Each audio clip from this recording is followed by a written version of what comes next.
से निकल गए। मैंने शिव महापुराण में सुना है शंकर भगवान पर 108 कुछ भी शिव को चढ़ाना चाहिए श्रावण के महीने में। हमने पहले भी कहा था, पिछले लॉकडाउन की कथा निकालिए और सावन के महीने की कथा निकाल कर सुनना। उसमें कहा था आपके पास कुछ भी नहीं है तो 108 चावल के दाने चढ़ाइए, 108 मूंग के दाने चढ़ाइए, 108 आप चाहे तो सरसों के फूल चढ़ाइए, 108 चाहे तो सफेद पुष्प चढ़ाइए, 108 चाहे तो गुलाब की पत्तियां चढ़ाइए। पर सावन के महीने में एक नियम बनाना कि मैं 108 ये वस्तु शिव को समर्पित करती। उसका कारण क्या है? तो स्कंद पुराण में लिखा है शंकर भगवान को सावन के महीने में जब हम 108 कोई वस्तु समर्पित करते हैं तो शंकर उसको लाख और करोड़ों गुना कर कर हमको पूरे वर्ष में प्रदान कर देता है। इसलिए श्रावण महीने में 108 की महत्वता।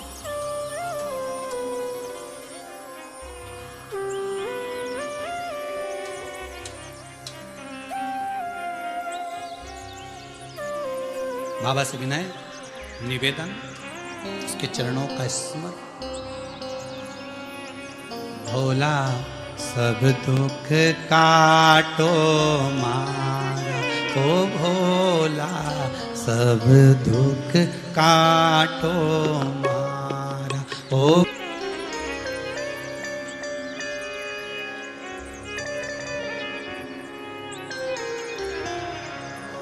नियम ऐसा लो जो सज जाए। नियम ऐसा, कभी ऐसा नियम मत लेना जो ना सजे हो। नियम कौन सा लिया जाए?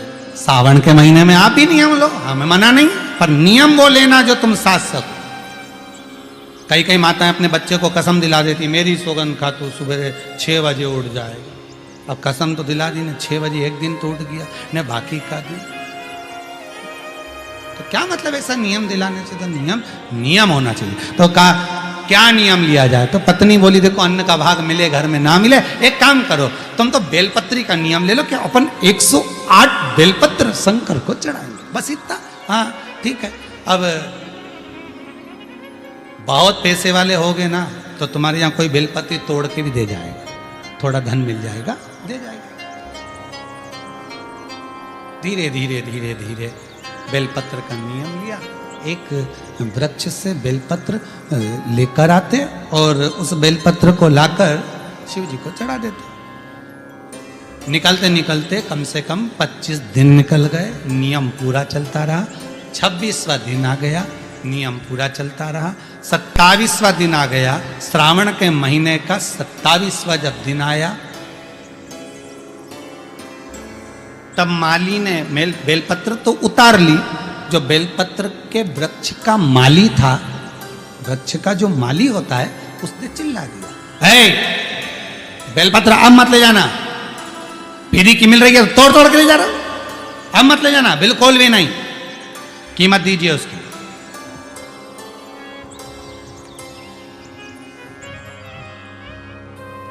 पूरे विश्व में, भारत की धरा पर, देश विदेश में, पिछली कथा में कहा था 1 जून से लेकर 25 जुलाई तक बेलपत्री वृक्षारोपण महोत्सव मनाना। हजारों लाखों वृक्ष सबको लगाना। और आप जो बेलपत्री का पौधा लगा रहे हैं, इसका फल कितना है वो ध्यान करना। एक बेलपत्री का पौधा यदि लगा रहे हो, 24 घंटे बेलपत्री का वृक्ष ऑक्सीजन प्रदान करता है। 24 घंटे, हर पल हर घड़ी ऑक्सीजन देता, रात में भी दिन में भी। और बेलपत्री का पत्ता अगर टूटेगा, टूट कर कहीं जाएगा तो कहां जाएगा? शंकर के चरणों में, शिव के ऊपर। और बेलपत्री का फल अगर टूटा, उसमें से कुछ भाग निकला, तो बेलपत्री के फल में वो आनंद है कि बेलपत्री का बीले का गुर्दा किसी के मुख में चले जाता है तो कई रात्रि तक उसके हृदय में, चित्त में शिव समाया रहता है।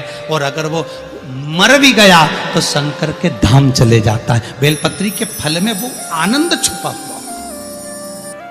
महाराज एक नियम बनाया उन्होंने, बेलपत्री का पौधा, बेलपत्री की पत्ती को तोड़ते, शिव जी को ले जाके समर्पित करते।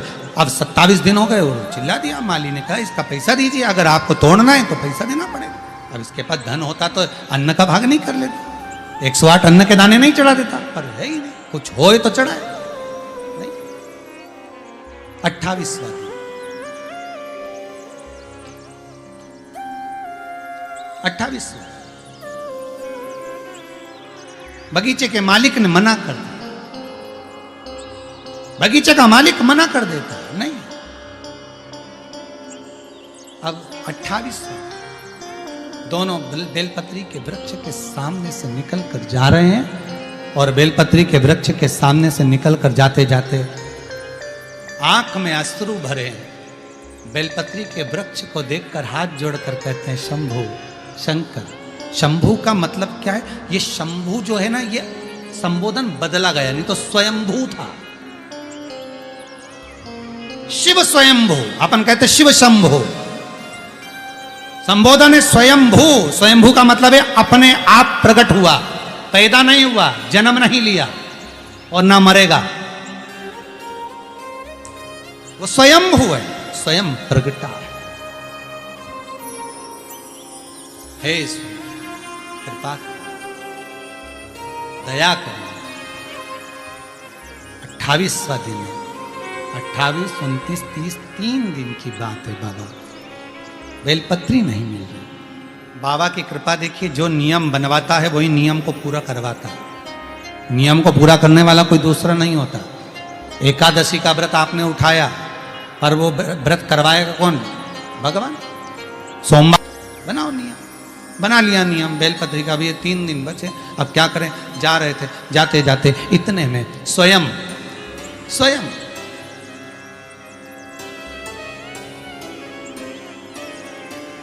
एक छोटा सा बालक बेलपत्री की पत्तियों को अपनी झोली में भरकर लाया और बालक कहता है, माँ, ओ माँ, ले आओ ये बेलपत्री। आप रोज मंदिर जाती हो ना, मैंने आपको देखा था मंदिर जाते हुए, आप बेलपत्र चढ़ाती हो ना, मैंने आपको देखा था। मैंने मन में सोचा एक बार मैं भी बेलपत्र चढ़ाऊं, पर मेरी माँ मुझे जाने नहीं देती ना, इसलिए मैं बेलपत्र आपको दे देता हूं। आप ये बेलपत्र शिव को समर्पित करो।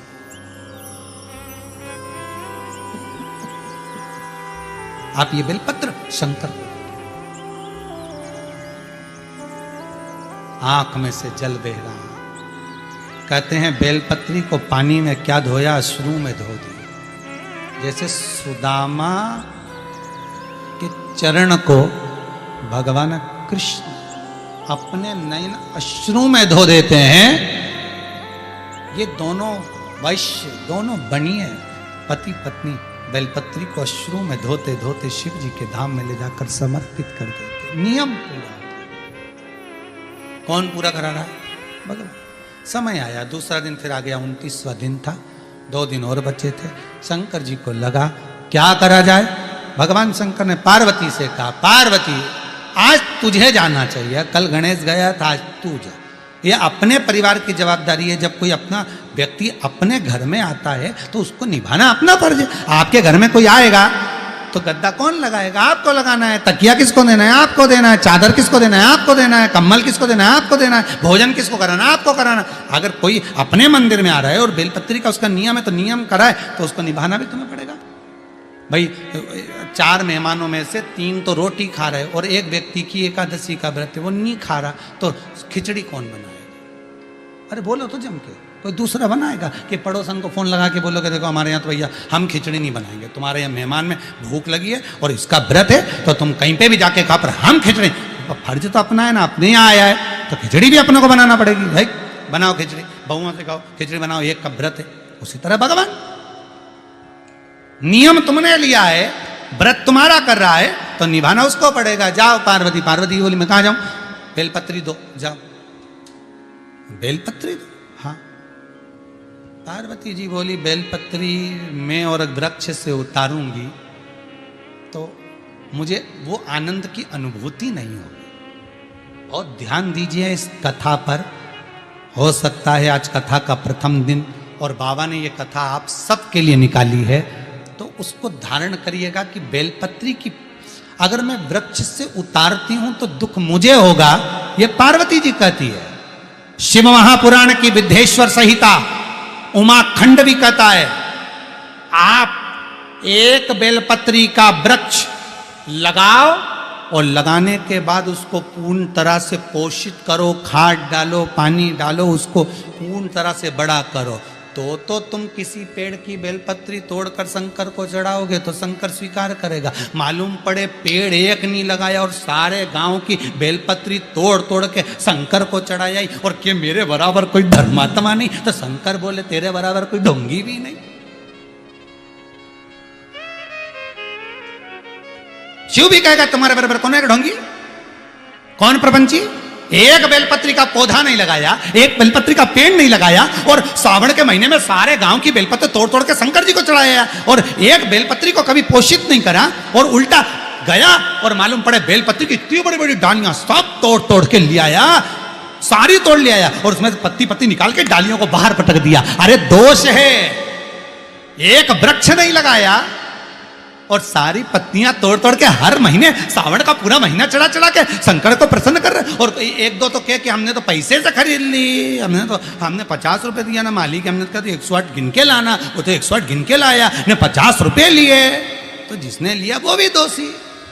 माली ने कौन सा पेड़ लगाया कहीं जाके बेलपत्री का, ये फूल का लगाएंगे तो बिकेगा, या पत्ती कौन सी बिके, शंकर जी के तो फ्री का आइटम चढ़े, बाकी के सब देवता उनके अच्छा जोरदार गिफ्ट का आइटम, इनके तो फ्री का आइटम। बेलपत्री देखो तो फ्री में मिल जाए, पानी देखो तो फ्री में मिल जाए, धतूरा देखो तो फ्री में मिल जाए, उन्हें कौन ले जाए, वो कांटा के धतूरे के घर में ले जाके रखे, सब फ्री में। आंकड़े का फूल देखो तो फ्री में, समी का पत्ता देखो तो फ्री में, कौन कांटे का पेड़ घर में ले जाए, तो सब फ्री का आइटम।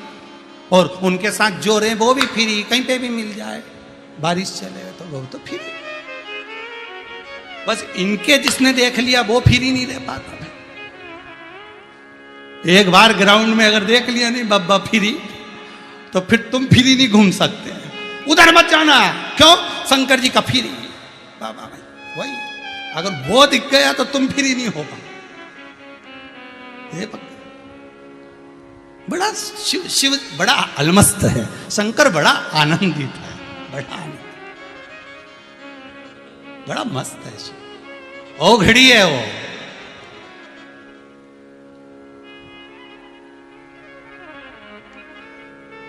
ओ घड़ी है।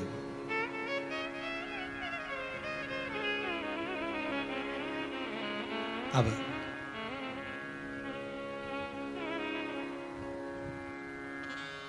जाओ पार्वती तुम जाओ। पार्वती जी बोली मैं तोड़ूंगी बेलपत्र, उतारूंगी, मुझे दोष लगेगा, श्रेष्ठता नहीं होगी मेरी, मैं कैसे जाऊं। शिव बोले नहीं ऐसा नहीं है, आप जाओ, बेलपत्र ऐसा हो तो मेरी ही उतार कर चढ़ा जाओ, जाओ उठाओ और देखा रहा। पार्वती जी ने जो कल बेलपत्र चढ़ाई थी वही पार्वती उठा के लिए धो के वापिस चढ़ दी।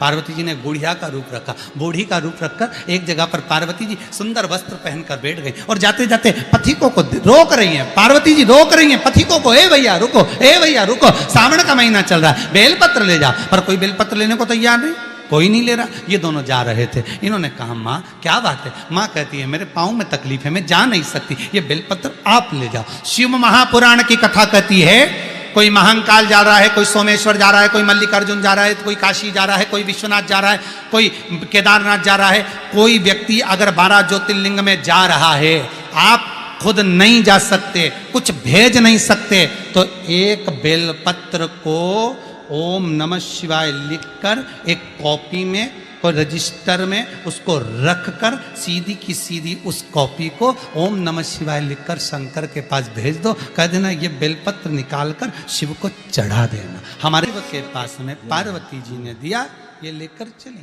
पार्वती जी ने जो दिया था वो शंकर जी को समर्पित करा। नियम इन्होंने लिया था, पूरा शिव जी ने किया। 30वां दिन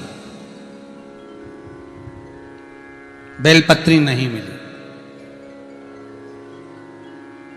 सावन आने दो, बेलपत्री के वृक्षों में पत्तियां मिलना बंद हो जाती है। बहुत सारे लोग धर्मात्मा इकट्ठे हो जाते हैं। निवेदन है उतनी ही तोड़ना वृक्ष से जितनी आपने लगाई हो, जितनी आपने लगाई। अरे सीधा सीधा बात है भाई, फल उतना ही मिलता है। वो कहे ना, अब 30वां दिन शिव जी का नाम लेकर घर से निकल गए, वृक्ष पर से पत्ती आने नहीं है। पार्वती जी ने शंकर जी से कहा, गणेश जी चले गए, मैं भी चली गई, कार्तिक के रुष्ट होके श्री सेलम में बैठे हैं, अब तुम ही बचे हो। बहुत अच्छा परिवार है शंकर पार्वती का, इनके जैसा परिवार दुनिया में किसी का नहीं होगा। गले में सांप, बैठे नंदी पे, बाजू में कार्तिकेय के मोर, पार्वती बैठी शेर पे, गणेश जी चूहे पे, सब एक दूसरे के दुश्मन। उसके बाद भी कितनी शांति से आराम से रह रहे कि तुम तो जब फ्री हो जाओ घर से, लोटा भर के पानी लिया, चढ़ा के चली जाओ। शंकर जी अलमस्त बैठे, पार्वती जी हाथ जोड़ के बैठी कि इन्हीं पे चढ़ाना, हमारे कपड़े गीले करके मत जाओ। कितना मस्त परिवार, उनके जैसा कोई परिवार अलमस्त है।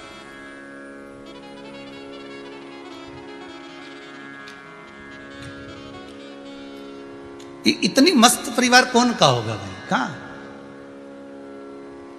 लक्ष्मी स्वयं पार्वती जी शंकर जी से बोली, देखो प्रभु, गणेश जी हो आए बेलपत्री दिया, पार्वती हो आई बेलपत्री दिया, कार्तिक रुष्ट होकर सेलम पर बैठे, बारी तुम्हारी है। शंकर भगवान बोले, अब हमारी बारी है तो हम ही जाएंगे, तुम चिंता मत करो। और अंत में जब पूर्ण तरह से परास्त हो गए, हार गए, वो वैश्य, वो बनिया और बनिया की पत्नी, वो सेठ और सेठानी जिसके पास कुछ भी नहीं है, वो अंत में जब हार गए, तब शंकर उस समय पर जैसे ही पहुंचे, एक बंदर का रूप लेकर, एक हनुमान का स्वरूप बनाकर, एक बानर का स्वरूप बनाकर, क्योंकि शिव हनुमान है और हनुमान ही शिव है। एक बंदर का रूप रखकर, एक हनुमान का स्वरूप धारण कर कर, जैसे आप पीछे दर्शन कर रहे होगे, हनुमान जी महाराज दूध की धार लगा रहे हैं इस शिवलिंग के ऊपर, वैसा ही एक बानर, एक छोटा सा बानर, एक हनुमान का स्वरूप धारण कर कर कूद पड़ा पेड़ से नीचे, कूद पड़ा एक वृक्ष से नीचे।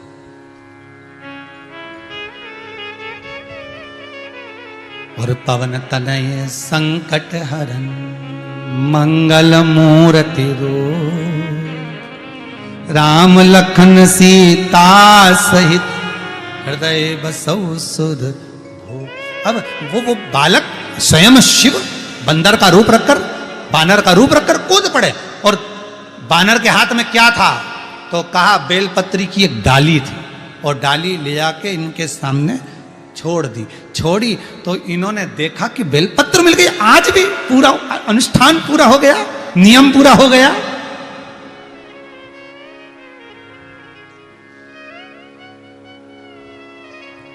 अनुष्ठान पूरा, नियम पूरा।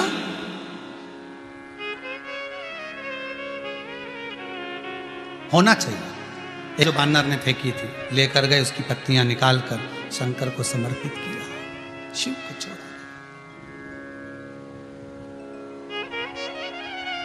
शंकर को दिया गया, शंभु आंख से अश्रु बह रहे थे।